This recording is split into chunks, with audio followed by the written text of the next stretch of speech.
first step towards online privacy. Get NordVPN. Keep your cryptocurrency super secure with EliPal's Titan 2.0. Discount code with my link bit.ly/CryptoRichEliPal. bit.ly/CryptoRichEliPal. Link in the description below. Hi everybody, this is Crypto Rich. You are about to watch one of a series of videos that I recorded with Laura and Nina.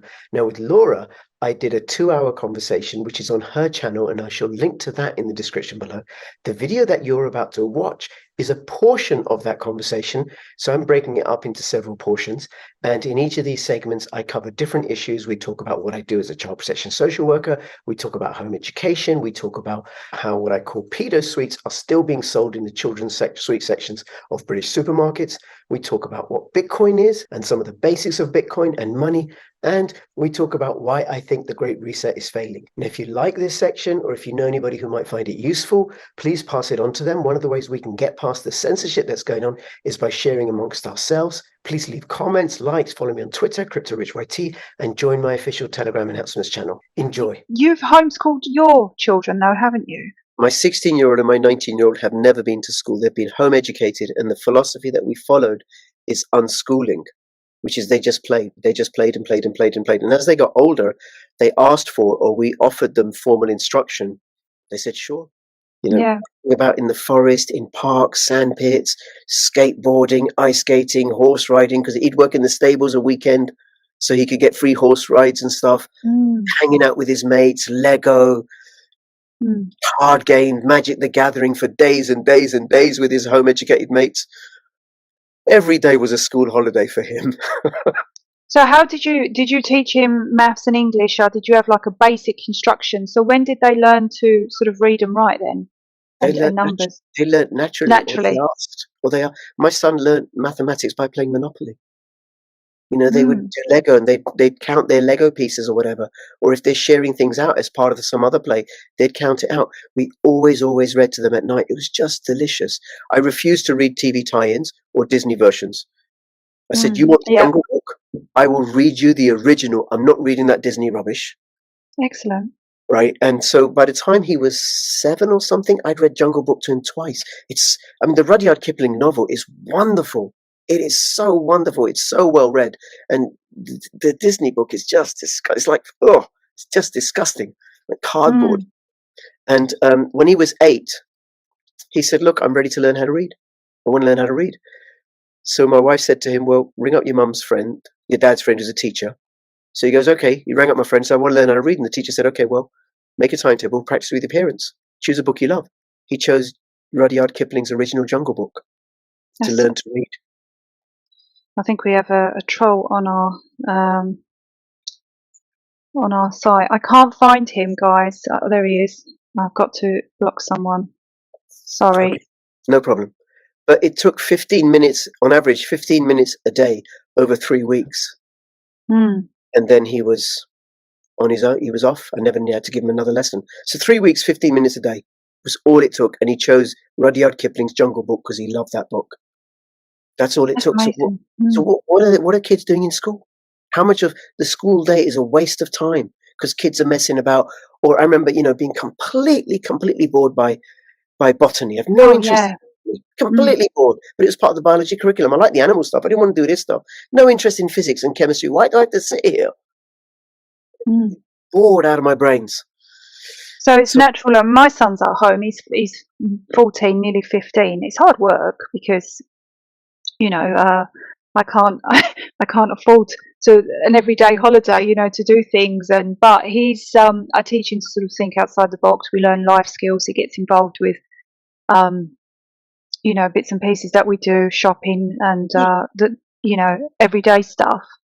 And he does want to go to college when he's 16. And I said, well, that's fine, because by then I'm hoping that he will just get a job and work from there. But by the time he's 16, he's kind of bypassed those very impressionable, vulnerable stages of peer pressure, and he's more in control of, being more assertive and out of that. Yeah. indoctrinating stage. So when he comes in at a later age, he'd be more awake, and college is different anyway. It is different, and my son was very bored by college because having had this very personalized education, which he could design and mold, and a lot of it was through enjoyment, things that he enjoyed. I'd walk into his room. Laura, can you get how shocking this is? What a terrible way for a 15-year-old to behave. I'd walk into his room and he's on YouTube, bloody YouTube, watching a documentary about 15th century Mali.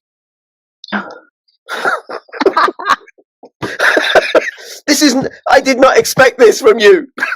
But he was interested in it, and it wasn't work. And then, similar, because he's watching programs about history of Indonesia. Yeah. So there's enjoyment there. He's learning what he loves, right? And is your wife working? Is she at home or is she working? She works. What we've had to do, the challenge is we've been a single income family. Because when the kids were younger, one of us always had to be at home. I wasn't going to give them away, but we did connect with other local home ed families, which I think is a really useful thing to do, and then who we connected with really when they were young are the parents that we got on with. And then we do care exchange. Look, I'll look after your two this day, you look after my two that day. So what made you, because that's it's quite new homeschooling to me since, listen, I woke up 3 years ago with COVID. That's the thing that woke me up. So what made you want to homeschool from such a young age and not send them to school? What? Well, Laura, I just want to say I prefer the term home education, not homeschool. I think that's what they use in the US, right? Because what we definitely don't do is we don't do school. Okay. What works at home?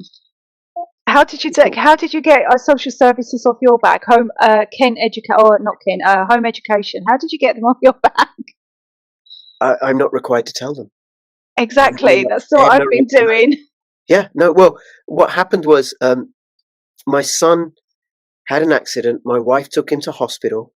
It's when he was 9 or something, for treatment. And they asked what school does he go to, and my wife said, "Well, he's home educated. We don't hide it." And then they told the local authority, the Education Welfare Office, who then contacted us. They wrote to me, and they said, "We understand your son is being home educated. We'd like to come to your home and visit you and see him and see you." And I said, "No, you're all right. No, you're okay." And then what I did was I wrote them what's called a philosophy of education, which is why we decided to home educate, and then what activities my son engages in that are age appropriate, that cover social, emotional, literacy, numeracy, and I suppose I put in spirituality because I'm the kind of Muslim that goes to Quaker meetings, so I included that, right? And then I sent them that, and then every year they'd ask me, "Well, we'd like to come and see your child and see you." I said, "No, thank you. You're all right." Send them a philosophy of education. And then one year they said, "We want you to come into the office with your son." And I said, "Why?" And they said, "Well, the director of social services wants all home educated children to be seen." I said, "Fair enough. Do you have any evidence that my children are at risk of harm in any way whatsoever?" They said no. And I said, "Well, we're not coming to see you." I said, "It's my job to protect my children from the intrusions of strangers. So unless you have any welfare concerns for my children, I'll just send you a philosophy of education." And that's what I did. And then I was always late in replying. And it never communicated by phone or email. It was always by letter. And then it got to an age, they stopped contacting me because, well, he's 16. And they never knew about my daughter. Never told them. And I've told my manager. Did you register your children? You don't have to register them. The 1996 Education Act, Section 7, is the parent's duty to educate children either by regular attendance at school or otherwise. So I can either delegate that service to the school and say, "Okay, I want my child to go to your school," and the school will say, "Okay, well, here's the agreement, this much attendance, these times, these dates, and this is what we'll teach him. Okay, great, off you go." Or otherwise. And I did otherwise. And the law in England and Wales is really, really great for home education. I'm not required to keep to any curriculum. I'm not required to have a timetable. I'm not required to have any set subjects. All I got to do is give them an education that's efficient, that's suitable for their age and aptitude and ability, that allows them to gives them what they need to become fully functioning members of the community in which they're growing up in, which I suppose is this middle class demographic, right? Muslim dad, Christian mum, Excellent. without foreclosing any other Yeah. options. So, if they wanted to go, it works for, say, Romani children, that they should get what they need so they can grow up to become fully functioning members of the Romani community. And should they wish to leave and live another lifestyle, they have what it takes to go and do that. That's what's really required. good.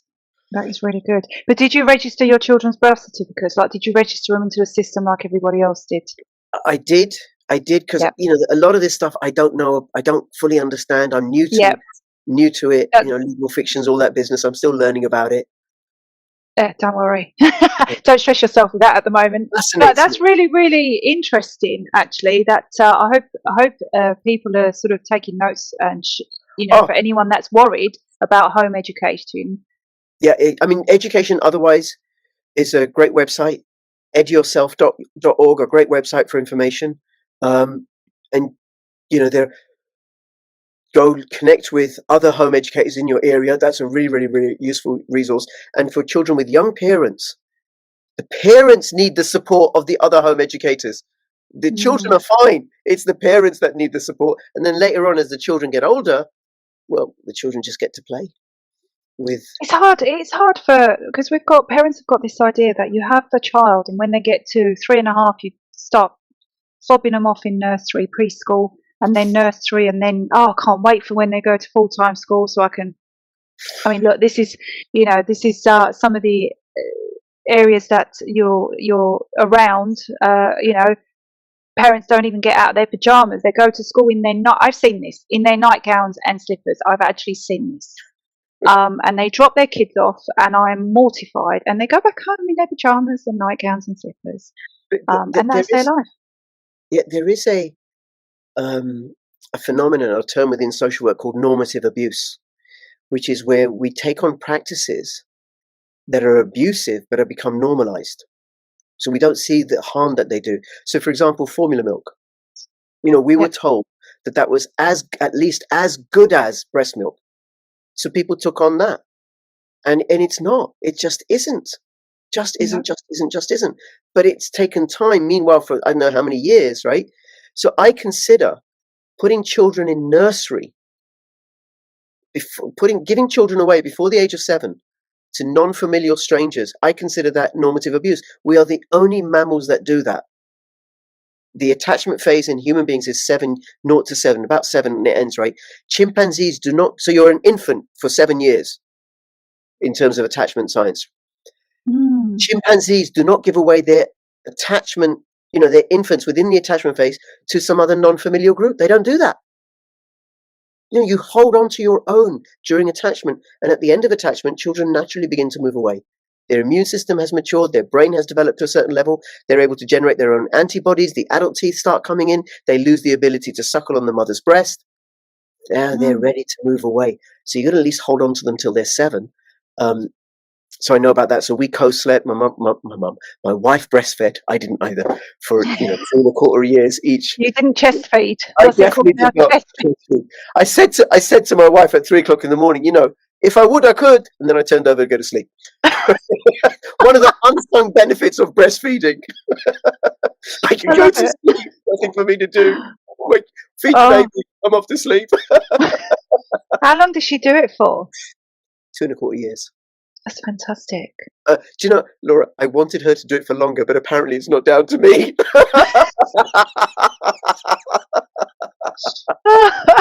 I love it. It's interesting. So other forms of normative that I consider normative abuse that we've done throughout society, like burning of witches at the stake. I know, right? Book binding, right? These school, nursery, normative abuse.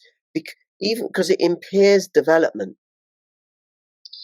It does. And when my son went to, did you get those 15 hours a week?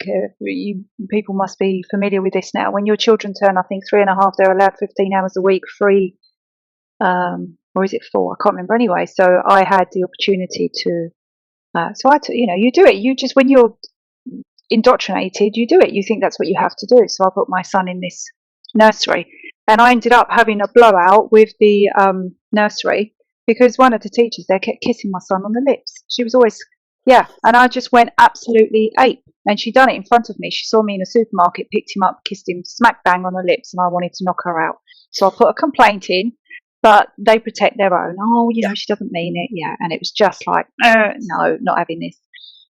But did you, by any chance, is another one for you? Do you know who? I think his name is Aaron Russo. Did you ever watch his documentary? So I can't remember the name of the documentary, but again, it's one of those you have to go to like ODYSEE or Rumble, uncensored. And he has a brilliant documentary that you probably find interesting. And if you type Aaron Russo, he's the director of 2 films. I think one was it Coming to America, or was it? I think it was Coming to America. I can't remember. The other one was a Betty Midler film. I think it was The Rose. They're the 2 films he's ever made. And then he woke up to what was really going on to do with taxes and everything. And he spoke about the women's liberation. Mhm. And it was the Rothschilds that funded Women's Lib because they realised, and it's all in this documentary, and he tells you it's brilliant. They realised that if they, at the moment, that at that time, they couldn't tax both male and female. So they promoted Women's Lib so that women could go to work. And then what they found was that they could tax both the female and the male, the husband and wife. So that's more money for them coming in. And they could have government-raised children. So they would take the children away from the families from very, very young because all these women want to go to work and Women's Lib and everything. So in one sense, there was this appearance of women being able to get rights. But what that ended up bringing was the beginning of the destruction of the family home. And so we've got this massive history of Women's Lib without realising they've taken your children away and indoctrinate them, and you've got government-raised children. Yeah, and there's something else about that, Laura, which is it lowered costs for business. So you had so women entered the marketplace and competed with men for jobs. So there was a greater pool of labor for business to draw on. So then, businesses could say, okay, well, we don't have to pay you so much. We can employ her. So it lowered the earnings of labor. And now what you've got is this absurd situation where parents, mothers, give their infants to non-familial women, to other women, so that they can go to work. So children get brought up generally by women who are not their mothers. Yep, it's devastating. It's completely devastating. There was a study. This is in the Sydney Morning Herald, an article by Stephen Biddulph. If people want to look it up and do a search for it, 3 economists did this study. This is one of the reasons why I decided to home educate, because I'm not going to disrupt the attachment. I'm going to hold on to it at least till there's 7. 3 economists compared what was happening in Quebec with what was happening in the rest of Canada. No, it's Ontario, I think. That's the state, right? Yeah. Ontario took on this in early 2000 or something. The government invested a lot of money in really great high-quality nursery care. Really, really great high-quality nursery care. They raised the quality of the staff, the training for staff, invested in it. They gave subsidies to many, many families, so even middle-class parents, it became affordable and everything. So what happened? There was this incredible boom in children attending nursery. And what these 3 economists did is they looked at the outcomes of those children that went to nursery and compared it with the outcomes for children in other states, other provinces in Canada that didn't go to nursery. So it's a very large comparative study. And what they found was the results of the children that went to nursery was shocking. Absolutely shocking. Familial care got replaced by institutional care. So instead of grandmothers and mothers and fathers and uncles and aunts looking, cousins or whatever, right? Families looking after their own. It was paid state functionaries. Yes.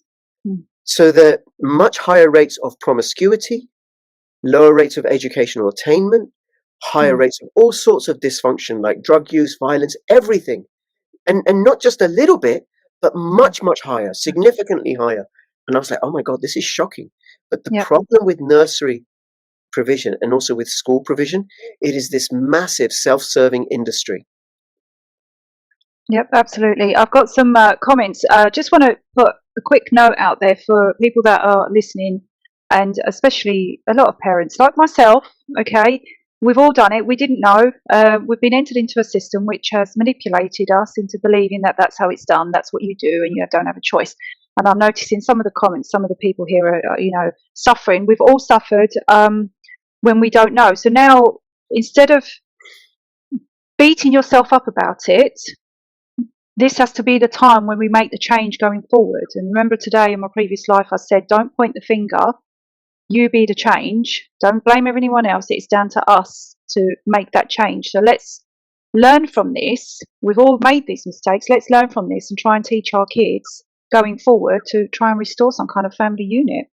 Yeah, absolutely. And then one of the things to say about school, because it is challenging. Society is not set up for us to look after our own. It just isn't. So we have to create those structures ourselves. And then sometimes, parents will say to me, well, we're going to work with the school, try and work with the school. Forget it.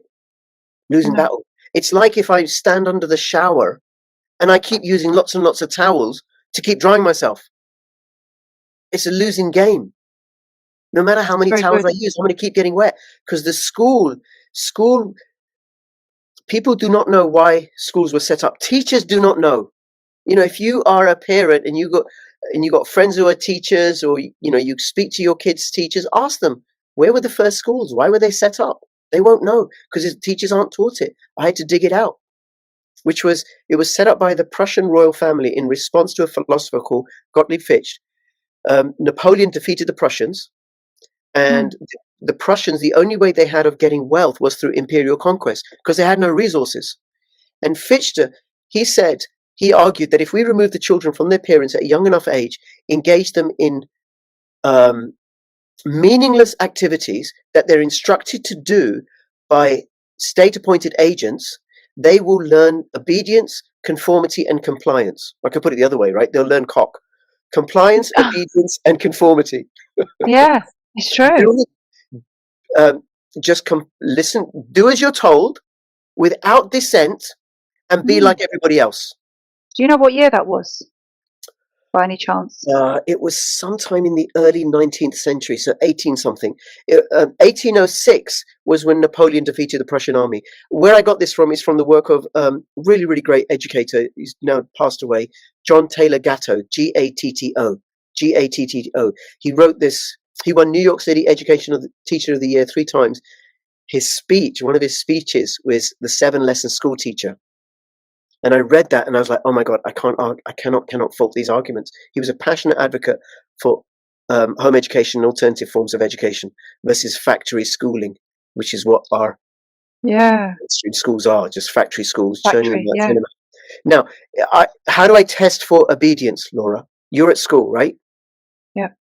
How do I make sure that you're doing something out of obedience, out of pure obedience, and not because it has relevance for you? Well, they don't argue back whether it's right or wrong. Yeah, but that's not the test. See, let's say you're a devotee of a particular faith, right? And I say to you, Laura, I'd like you to go and pray now. Well, you're likely to go and pray. Are you doing it because you're following an instruction, or because it has relevance for you? Because it's got relevance for me. Yeah, so I have to have you engage in activities that have no relevance for you. They have no meaning for you. So I want you to memorize the kings and queens of England. Why? That has no relevance to my life. Why not teach me about common law and our lawful system? Well, that might have relevance for you. Why not teach me how to manage a bank account or a budget, or change a bicycle tire or a car tire? That might have relevance for you. No, you need to memorize 1066. Yeah, but I don't want to. It's got no relevance to me. Do as you're told. So you have to engage children and drill them and drill them and drill them and drill them, compel them by shame, through punishment, reward, shaming you against the ones that do really, really well. Look at this kid. They did as they were told and they get stars. What's wrong with you? The kids that do best in school are the ones that rebel. It's true. the miscreants, they emerge relatively unscathed with their souls intact. But it's a losing battle. You'll still be damp, like standing under the shower with all the towels. I So remember having this discussion with maths. I could not understand why I needed to learn about blooming algebra or, you know, the whatever. I said, why can't I just do like money management, like money percentages, things that I use every day? Oh no, but you have to learn this, that, and the other. I said, well, I'm not going into building, so I'm not doing angles and triangles. I said, I'm not going into finance, so I don't. Not if I know, so I'm not going to become a scientist. So do I need Pythagoras, whatever theory of you know? And I said trigonometry, and I was like, it's just impossible. yeah, So I failed 4 times. yes, good for you. And then and then later on in life, because this happened with me, because I enjoyed maths, I did well in maths and stuff, but later on in life, I need to know compound interest. I couldn't remember it for toffee, so I looked it up. Yeah. I looked it up in a maths book. It now had relevance for me. Yeah. It now had meaning, so I look it up, and I can work Yeah. out volume and area and all of that. You know, when I'm building something in the garden or whatever, because it has relevance for me. So we can do that. My son, when he was 12, one day he said to us, "I want to learn Mandarin." Okay. Okay, why? Pakistani dad, Scottish mum. We don't mind, but why? He said, well, China's going to be a growing economic power and more people speak Mandarin than any other language in the world. I think it'd be useful. It's fantastic. Oh, okay. So we found him a Mandarin tutor through a local home ed group. He went for 4 or 5 years, absolutely loved it. Loved it, loved it, loved it. Didn't have to do any exams. For him, it was just fun. It was intrinsic. He wanted to. And did really, really well. And then he goes into college against my advice and he can't do Mandarin anymore. But he got it in. And actually, when he went to college, he soon learned it's boring because I don't get to tailor make my educational syllabus for me. And then he chose to do economics and he said, they don't understand anything about money. It's amazing, isn't it? But talking about money, because you seem to be into quite a few things, aren't you? So you are obviously known as crypto rich. So now I know nothing about crypto. I have no investment in crypto. And by the way, guys, I'm not pushing crypto here, but we're just going to touch Would you on Would money. you encourage people to get gold and silver?